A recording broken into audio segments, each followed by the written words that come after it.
নমস্কার বন্ধুরা, আজ আমি আপনাদের আটার মধ্যে পাকা আম দিয়ে এক টুকরো দারুণ মজাদার একটি টিফিন রেসিপি শেয়ার করব। এর জন্য কিন্তু পুরো রেসিপিটা দেখতে থাকুন, আশা করি আপনাদের খুবই ভালো লাগবে।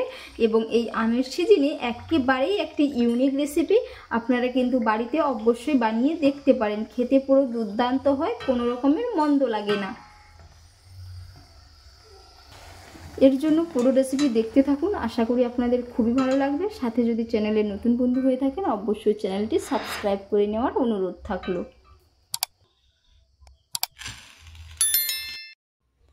আটার মধ্যে পাকা আম দিয়ে এই রেসিপিটি বানানোর জন্য সবার প্রথমে আমি এখানে নিয়ে নিয়েছি একটি মিক্সিং বোল। তো মিক্সিং বোলের মধ্যে এবার আমি দিয়ে দেব এখানে একটি পাকা আম নিয়েছি। এই পাকা আমটাকে আমি গ্রেটারের দ্বারাই গ্রেট করে নেব। আপনারা চাইলে এটাকে মিক্সির জারের মধ্যে দিয়েও এর আমের পাল্পসটা বের করে নিতে পারেন। তো এটাকে আমি গ্রেটারে গ্রেট করে নেব। আর সবার বাড়িতে যেহেতু মিক্সি থাকে না, এর কারণে আমটা একেবারেই পেকে গেছে। তো এই আমের খোসাটা আমি হাত দিয়ে ছাড়িয়ে নিচ্ছি। আর আমটা কত সুন্দর হয়ে পেকে গেছে, আমের কালারটা দেখে আপনারা নিশ্চয়ই বুঝতে পেরেছেন। খুব সুন্দর করে আমের খোসা ছাড়িয়ে নিয়েছে। আর বন্ধুরা, এই আমটা কিন্তু খুবই মিষ্টি। এটা আমাদের বাড়ির গাছের আম, বাজার থেকে কেনা আম নয়। তো এবার আমি এই আমটাকে এইরকম করে গ্রেটারের যে ছোট ছিদ্রটা আছে এরকমভাবে ঘষতে থাকবো। খুব সুন্দর হয়ে কিন্তু আমের পাল্পটা বেরিয়ে যাচ্ছে। এই যে এইভাবেই আমি বের করে নেব। আমের পাল্প খুব সুন্দর করে বের করে নিয়েছি। আর কত সুন্দর হয়েছে। এবার আমি এর মধ্যে দিয়ে দিচ্ছি পরিমাণ মতো লবণ। তো লবণটা ভালো করে আমি মিশিয়ে নিব। লবণটা খুব সুন্দর করে মিশিয়ে নিয়েছি। এবার আমি একটি স্ট্রেনার নিয়েছি, এর মধ্যে এবার দিয়ে দেব 1 বাটি আটা। তো এই কাপ মেপে নিলে দেখা যায় যে 2 কাপ, আর এখানে আমি একটি বড় বাটির মাপ করে 1 বাটি নিয়ে নিয়েছি। তো এবার এটাকে আমি একটু ভালো করে চালিয়ে নেব, যাতে এর মধ্যে কোনো রকম পোকা কিংবা গুটলি ভাব না থাকে। এই যে গুটলি ভাব বেরিয়েছে, এগুলো আমি বাদ দিয়ে দেব। বাকিগুলোও ঠিক একই রকমভাবে চালিয়ে নিচ্ছি। এবার আমি একটি ডো রেডি করে নেব। আমের পাল্পের সাথে খুব ভালো করে মিশিয়ে নিলাম। তো সামান্য একটু এখানে আপনারা জল অ্যাড করতে পারেন, কিংবা আমের পাল্পও দিতে পারেন, কিংবা অল্প করে একটু দুধ দিয়েও আপনারা কিন্তু ডোটা রেডি করে নিতে পারেন। তো এখানে আমি অল্প করে একটু দুধ দিয়ে দেব। আগে থেকে জাল করা আমি একটু গরুর দুধ নিয়েছি, এর মধ্যে দিয়ে দিয়েছি। দুধটা জাল করে একেবারেই ঘন আর লাল হয়ে গেছে। এই যে দেখে নিশ্চয়ই বুঝতে পেরেছেন। আর আপনাদের হাতের কাছে যদি গুঁড়ো দুধ থাকে, গুঁড়ো দুধের একটি প্যাকেট 10 টাকা দামের এখানে আপনারা অ্যাড করতে পারেন। এর টেস্ট কিন্তু দ্বিগুণ বেড়ে যাবে।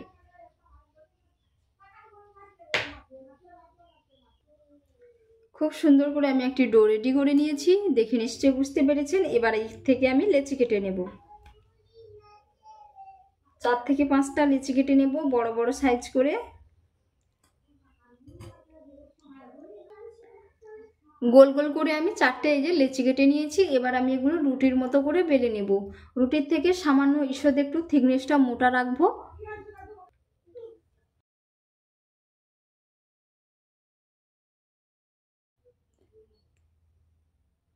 রুটির থেকে সামান্য ঈষৎ একটু থিকনেসটাই যে মোটা রেখেছি।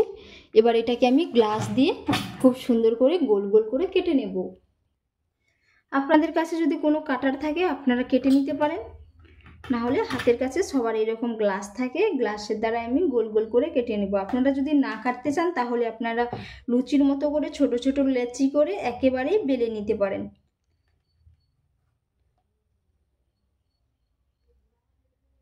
এরকম করে এক এক করে কিন্তু বাকিগুলো ঠিক একই রকমভাবে আমি কেটে নেব। এক এক করে আমি কিন্তু সমস্তগুলো বানিয়ে নিয়েছি। আর বানানোর পরে কত সুন্দর দেখাচ্ছে। এবার আমি এগুলো ভেজে নেব। ভাজার জন্য কড়াইয়ের মধ্যে আমি তেল দিয়ে দিয়েছি। তেলটাও খুব ভালো করে গরম করে নেব। আপনারা চাইলে একেবারে অল্প তেলেও ভেজে নিতে পারেন। তেল খুব সুন্দরভাবে গরম হয়ে গেছে। এবার আমি এর মধ্যে টিফিন রেসিপিগুলো দিয়ে দিচ্ছি। আপনারা এটা চাইলে পিঠেও বলতে পারেন, যেরকম আমরা গোকুল পিঠে বানাই ঠিক একই রকমভাবে। এই যে খুব সুন্দর হয়ে দেওয়া মাত্রই ফুলতে শুরু করেছে। আর খুব সুন্দর হয়ে কিন্তু পুরো একেবারেই লুচির মতো হয়ে ফুলে উঠেছে।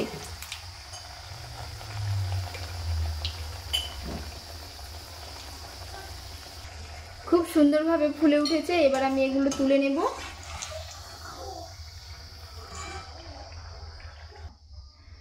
বাকিগুলো ঠিক একই রকমভাবে দিয়ে ভেজে নেব।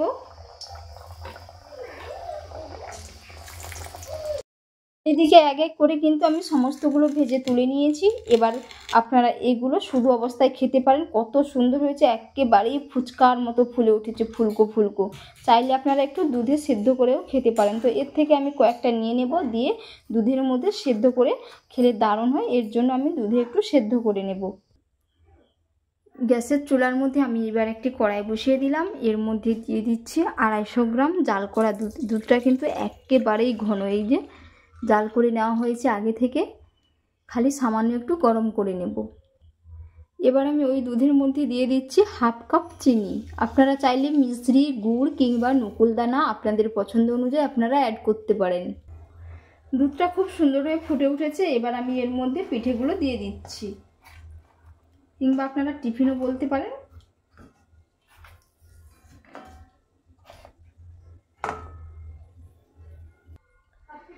খুব সুন্দর করে কিন্তু আমি দুধের মধ্যে ফুটিয়ে নিয়েছি, আর কত সুন্দর হয়েছে। এবার আমি এগুলো তুলে নেব। আর এইরকম একটু সামান্য ঘন দুধ থাকবে, খেতে কিন্তু দারুণ হবে। আর বন্ধুরা, আজকের রেসিপি আপনাদের কেমন লাগলো অবশ্যই আপনারা কমেন্ট করে জানাবেন, এবং বাড়িতে অবশ্যই একবার বানিয়ে নেবেন। খেতে পুরো দুর্দান্ত হয়। আর এতক্ষণ পুরো রেসিপি দেখার জন্য আপনাদের অসংখ্য অসংখ্য ধন্যবাদ থাকলো। আপনাদের সাথে নেক্সট অন্য একটি রেসিপিতে দেখা হচ্ছে। আপনারা সকলেই ভালো থাকবেন, সুস্থ থাকবেন। ধন্যবাদ।